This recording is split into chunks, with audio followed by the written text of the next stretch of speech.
ಎಲ್ಲರೂ ನಮಸ್ಕಾರ, ನಾನೇ ಉಮೇಶ್ ಪಂಡಕಟ್ಟೆ. ಎಲ್ಲಿ ನೋಡಿದ್ರೆ ಪೇಟಿಎಮ್ ಬ್ಯಾನ್ ಅಂತ ಒಂದು ನ್ಯೂಸು ಸ್ಪ್ರೆಡ್ ಆಗ್ತಾ ಇದೆ. ಸೊ ನಿಜವಾಗ್ಲೂ ಪೇಟಿಎಮ್ ಬ್ಯಾನ್ ಆಗ್ತಿದೆಯಾ ಇಲ್ವಾ, ಸೊ ಈ ನ್ಯೂಸು ರಿಯಲ್ ಫೇಕ್ ಅಂತ ಈ ವಿಡಿಯೋದಲ್ಲಿ ನಿಮಗೆ ತಿಳಿಸ್ಕೊಡ್ತೀನಿ. ವಿಡಿಯೋನ ಶುರು ಮಾಡೋಣ. ಶುರುಕ್ಕಿಂತ ಮುಂಚೆ ನೀವೇ ನಮ್ಮ ಚಾನಲ್ಗೆ ಹೊಸಬ್ರಾಗಿದ್ದರೆ ಸಬ್ಸ್ಕ್ರೈಬ್ ಮಾಡಿ ಅಂತ ಹೇಳ್ತಾ ಬನ್ನಿ ನೋಡಿ ಶುರು ಮಾಡೋಣ.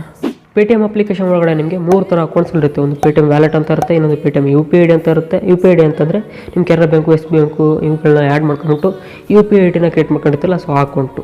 ಇನ್ನೊಂದು ಪೇಟಿಎಮ್ ಬ್ಯಾಂಕ್ ಅಕೌಂಟ್ ಅಂತ 3 ಅಕೌಂಟ್ಗಳಿರುತ್ತೆ. ವ್ಯಾಲೆಟು, UPI ಅಕೌಂಟು, ಇನ್ನೊಂದು ಪೇಟಿಎಮ್ ಬ್ಯಾಂಕ್ ಅಕೌಂಟ್ ಅಂತ. ಇದರಲ್ಲಿ ನಿಮಗೆ ಪೇಟಿಎಮ್ ಬ್ಯಾಂಕ್ ಅಕೌಂಟ್ ಮಾತ್ರ ಈಗ ಬ್ಯಾನ್ ಆಗ್ತಾ ಇರೋದು, ರಿಮೂವ್ ಆಗ್ತಾ ಇರೋದು. ಅದು ಬಿಟ್ಬಿಟ್ರೆ ನಿಮಗೆ ಅಪ್ಲಿಕೇಶನ್ ಹೆಂಗಿದೆ ಹಂಗಿರುತ್ತೆ. ಪೇಟಿಎಮ್ ಅಪ್ಲಿಕೇಶನ್ ಬ್ಯಾನ್ ಆಗ್ತಾಯಿಲ್ಲ, ಈ ಪೇಟಿಎಮ್ ಬ್ಯಾಂಕ್ ಅಕೌಂಟ್ ಅಂತ ಒಂದು ಫೀಚರ್ ಮಾತ್ರ ರಿಮೂವ್ ಆಗ್ತಾ ಇದೆ. ಅದರೊಳಗಡೆ ನಿಮಗೆ ಪೇಟಿಎಮ್ ವ್ಯಾಲೆಟ್ ಅಂತ ಇದೆಯಲ್ಲ, ಮತ್ತು ಪೇಟಿಎಮ್ UPI ಅಂತ ಇದೆಯಲ್ಲ, ಸೊ ಇವೆಲ್ಲ ಹಾಗೆ ಇರುತ್ತೆ. ಸೊ ನೀವು ಇಷ್ಟು ದಿನ ಹಾಗೆ ನೀವು ಟ್ರಾನ್ಸಾಕ್ಷನ್ ಮಾಡ್ತಾಯಿದ್ರಿ ಪೇಟಿಎಮ್ UPI ಇಂದ, ಸೊ ಹೆಂಗೆ ಮಾಡ್ತಾಯಿದ್ರು ಅದೇ ಥರ ಮಾಡ್ಕೋಬೋದು ಇನ್ನು ಮುಂದೆ. ಆದರೆ ಪೇಟಿಎಮ್ ಬ್ಯಾಂಕ್ ಅಕೌಂಟ್ ಅಂತ ಒಂದು ಫೀಚರ್ ಮಾತ್ರ ಈಗ ರಿಮೂವ್ ಆಗ್ತಾಯಿದೆ. ಸೊ ಯಾವಾಗ ರಿಮೂವ್ ಆಗ್ತಾಯಿದೆಪ್ಪ ಅಂತಂದರೆ ಫೆಬ್ರವರಿ 29ಕ್ಕೆ ರಿಮೂವ್ ಆಗ್ತಾಯಿದೆ. ಸೊ ಅಷ್ಟರ ಒಳಗಡೆ ನೀವೇನಾದರೂ ಪೇಟಿಎಮ್ ಬ್ಯಾಂಕ್ ಅಕೌಂಟ್ ಒಳಗಡೆ ನೀವೇನು ದುಡ್ಡು ಇಟ್ಕೊಂಡಿದ್ರು ಅಂತಂದರೆ, ಪೇಟಿಎಮ್ ಬ್ಯಾಂಕ್ ಅಕೌಂಟ್ ಒಳಗಡೆ ನೀವೇನು ದುಡ್ಡು ಇಟ್ಟಿದ್ರಿ ಅಂತಂದರೆ, ಸೊ 29 ಒಳಗಡೆ ನೀವು ಆ ದುಡ್ಡನ್ನ ಟ್ರಾನ್ಸ್ಫರ್ ಮಾಡ್ಕೊಬೇಕಾಗುತ್ತೆ. ಮಾಡ್ಕೊಳ್ಳಿಲ್ಲ ಅಂತಂದರೆ ಫೆಬ್ರವರಿ 29ಕ್ಕೆ ಆ ಒಂದು bank account, Paytm bank account remove ಆಗುತ್ತೆ. ಸೊ ದುಡ್ಡು ಕೂಡ ಹೋಗುತ್ತೆ.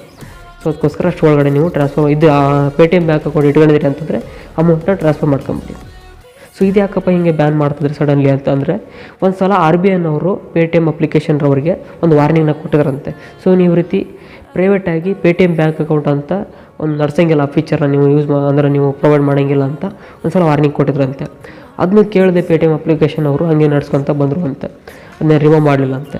ಸೊ ಅದಕ್ಕೋಸ್ಕರ ಈಗ ಸಡನ್ಲಿ RBI ಅವರು ಬ್ಯಾನ್ ಮಾಡ್ತಾ ಇರೋದು. ಸೊ ಗೊತ್ತಾಯ್ತಾ, ಇದು ಆಗಿರೋ ಕತೆ. RBI ಅವರು ಬ್ಯಾನ್ ಮಾಡ್ತಾ ಇರೋದು. ಸೊ ಹಂಗೆ ಪ್ರೈವೇಟಾಗಿ ನಡ್ಸಂಗಿಲ್ವಂತೆ. ಸೊ ಈ ರೀತಿ ಪ್ಯಾನ್ ಕಾರ್ಡ್ ಏನೋ ಕೊಟ್ಬಿಟ್ರೆ ನೀವು ಡೈರೆಕ್ಟಾಗಿ ಸೈನಪ್ ಆಗಿಬಿಟ್ಟು ನೀವು ಒಂದು ಅಕೌಂಟ್ನ ಕ್ರಿಯೇಟ್ ಮಾಡ್ಕೋಬೋದಂತೆ. ಪೇಟಿಎಮ್ದು ಒಂದು ಅಕೌಂಟ್ನ ಕ್ರಿಯೇಟ್ ಮಾಡ್ಕೋಬೋದಂತೆ. ಸೊ ಗೊತ್ತಾಯ್ತಾ, ಅದಕ್ಕೆ ಲೈಸೆನ್ಸ್ ಎಲ್ಲ ತೊಗೊಬೇಕಂತೆ. ಸೊ ಇವರೇನು ತಗೊಂಡಿದ್ದಿಲ್ಲ ಅಂತೆ. ಸೊ ಅದಕ್ಕೋಸ್ಕರ ಬ್ಯಾನ್ ಮಾಡ್ತಾರೆ. ಇದು ವಿಷಯ, ಪೇಟಿಎಮ್ ಬ್ಯಾಂಕ್ ಅಕೌಂಟು ಬ್ಯಾನ್ ಆಗಿರೋ ವಿಷಯ. ಸೊ ಪೇಟಿಎಮ್ ಅಪ್ಲಿಕೇಶನ್ ಬ್ಯಾನ್ ಆಗಿಲ್ಲ, ಪೇಟಿಎಮ್ ಅಪ್ಲಿಕೇಶನ್ ಹೆಂಗಿದೆ ಹಂಗೆ ಇರುತ್ತೆ.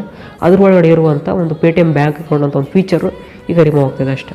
ಸೊ ಗೊತ್ತಾಯ್ತಾ, ಇಷ್ಟೇ ಆಗಿರೋದು. ಪೇಟಿಎಮ್ ಅಪ್ಲಿಕೇಶನ್ ಬ್ಯಾನ್ ಆಗ್ತಿಲ್ಲ, ಯಾರು ತಲೆ ಕೆಡಿಸ್ಕೊಬೇಡಿ ಆಯಿತಾ. ಸೊ ಗೊತ್ತಾಯ್ತು ಅಂದ್ಕೊಳ್ತೀನಿ ಯಾವ ರೀತಿ ಪೇಟಿಎಮ್ಮು ಬ್ಯಾನ್ ಆಗ್ತಾಯಿದೆ, ಏನು ಬ್ಯಾನ್ ಆಗ್ತಿದೆ ಅಂತ ವಿಡಿಯೋ ತಿಳಿಸ್ಕೊಟ್ಟಿದ್ದೀನಿ. ವಿಡಿಯೋ ಹೆಲ್ಪ್ಫುಲ್ ಆಗಿದೆ ಅಂತ ಅನ್ಕೊಳ್ತೀನಿ. ವಿಡಿಯೋ ಹೆಲ್ಪ್ಫುಲ್ ಆಗಿರೋ ವಿಡಿಯೋ ಒಂದು ಲೈಕ್ ಮಾಡಿ, ಹೇಗೆ ಸಬ್ಸ್ಕ್ರೈಬ್ ಆಗಿಲ್ಲ ಸಬ್ಸ್ಕ್ರೈಬ್ ಆಗಿ ಅಂತ ಹೇಳ್ತಾ ಇದ್ರು. ನೀವು ಮುಗಿಸ್ತಿದ್ದೀನಿ. ಮತ್ತೆ ಸಿಗೋಣ, ಎಲ್ಲರೂ ನಮಸ್ಕಾರ.